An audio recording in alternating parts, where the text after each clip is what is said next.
सो guys finally solo leveling Jeju island arc start हो चुका है। तुमने एपिसोड देख लिया? कमेंट करके बताओ कि तुमको कैसा लगा। भाई क्या बैंगर था। अगर तुम लोगों ने अभी तक ये एपिसोड नहीं देखा तो कोई बात नहीं है, इस वीडियो में हम वही एक्सप्लेन करने वाले हैं कि इस एपिसोड में टोटल क्या क्या हुआ है और पिछले मतलब अगला जो एपिसोड आने वाला है उसमें क्या क्या होने वाला है। तो अपनी कुर्सी की पेटी बांध लो क्योंकि अभी ये वीडियो स्टार्ट होने जा रहा है। तो गाइस एपिसोड की शुरुआत होती है जहाँ पे जापानीज स्ट्रंग हंटर और कोरियन स्ट्रंग हंटर फाइट करते हैं जुजू आइलैंड में जाने से पहले एक ट्रेनिंग के तौर पे, और अपना जिन्बू ऊपर से इस चीज को ऑब्जर्व करता रहता है कि स्ट्रंग हंटर एक्चुअल में कैसे लड़ते हैं। और इस गेम का रूल एक ही रहता है, जो अपने ओपोनेंट के रिस्ट को पहले पकड़ लेगा वो इस गेम को जीत जाएगा। जिसके बाद सारे स्ट्रंग हंटर अपना पूरा जोर लगा देते हैं अपने ओपोनेंट को हराने के लिए। और इसी गेम के बीच में ये इतना ज़्यादा बढ़ जाता है, इंटेंशन इतना ज़्यादा बढ़ जाता है कि चाहे थोड़ी देर के लिए इंजर्ड होने ही वाली थी तभी सांजिन वो आ जाता है और उसको सेव कर लेता है। जो देख के जापानीज टॉप स्ट्रंग हंटर गोटो पूरी तरीके से शॉक्ड हो जाता है कि ये सच में एक मेज है। जिसके बाद वो कहता है कि मैं इसको खुद वेरीफाई करूंगा कि इसके पास कितना पोटेंशियल है।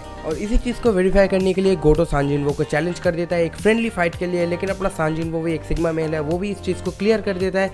वो इस फाइट को तभी एक्सेप्ट करेगा जब वो अपने गोटो सान अपना फुल पोटेंशियल से इस फाइट को लड़ेगा। जो सुनने के बाद गोटो भी पूरा इंप्रेस हो जाता है कि लड़के में कुछ बात तो है। जिसके बाद हम गोटो वर्सेस जिन्वो की फाइट को देखते हैं और इन दोनों की जो माना जो रिलीज हो रहा था ना गाइस, वो देख के लग रहा था कि ये नॉर्मल एस रैंक हंटर से बहुत ऊपर चले गए हैं। ये उस लेवल में है ही नहीं अभी जो जिसे एस रैंक हंटर कहा जा सकता है। और इस फाइट का इंटेंशन इतना ज़्यादा बढ़ जाता है, चाहे और उन लोगों को बाहर से आना पड़ता है उन लोगों को रोकने के लिए, क्योंकि अगर वो उन लोगों को उस टाइम पे नहीं रोका जाता तो शायद कुछ एक डिजास्टर हो जाता तभी। लेकिन गाइस अगर तुम में से किसी ने भी मानवा पढ़ के रखा है तो तुम लोगों को पता होगा यहाँ पे एक छोटा सा सीन कट कर दिया गया कि गोटो जो है वो जिन्वो की आखिर के जो पावर है उसको देख के थोड़ा सा डर जाता है कि उसने अभी क्या देखा। लेकिन जो एनिमे में रिलीज हुआ जो कल आया था उसमें इस चीज को नहीं दिखाया गया और इस चीज को कट कर दिया। शायद इस चीज को ये डाल सकते थे क्योंकि एक बहुत ज्यादा इंपॉर्टेंट या फिर एक बहुत ज्यादा कूल पॉइंट था इस चीज को दिखाने के लिए कि सांजिनवो का पावर कितना ज्यादा बढ़ चुका है और एक इस रंग के ऊपर जो हंटर्स है वो भी इस चीज को फील कर पा रहे हैं। और गाइस अभी फाइट खत्म हो जाता है और इस फाइट के दौरान जिन्वो के चीक में एक थोड़ा सा कट लग जाता है। जिसके बाद जिन्वो कहता है कि शायद मैंने इस मैच को थोड़ा सा ही कैजुअली ले लिया था। लेकिन सांजिनवो ये देख के भी बहुत ज्यादा खुश होता है कि एस रैंक हंटर जो है उनका पावर कितना कैपेबल है और वो अपने जो शैडोज है उन लोगों के पीछे एक एक करके एक को छोड़ देता है। और अभी इसके बाद फिर से सीन चेंज किया जाता है जहाँ पे हम लोगों को दिखाया जाता है गिल्ड एसोसिएशन के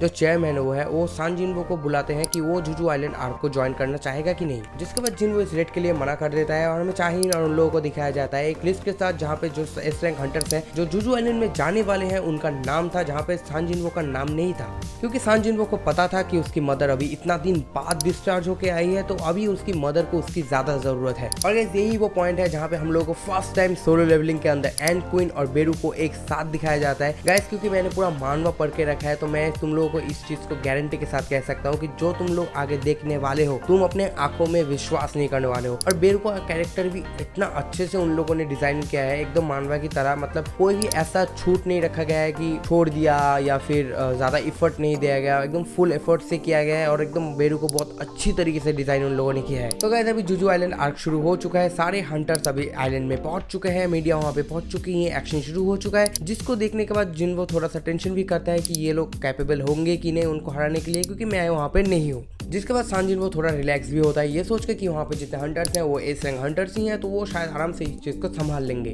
अब इसके बाद फिर से हमें आइलैंड का सीन दिखाया जाता है जहाँ पे सारे एस रैंक हंटर एंड के गुफा में पहुंच चुके हैं, जहाँ पे वो सारे अंडों को भी देखते हैं।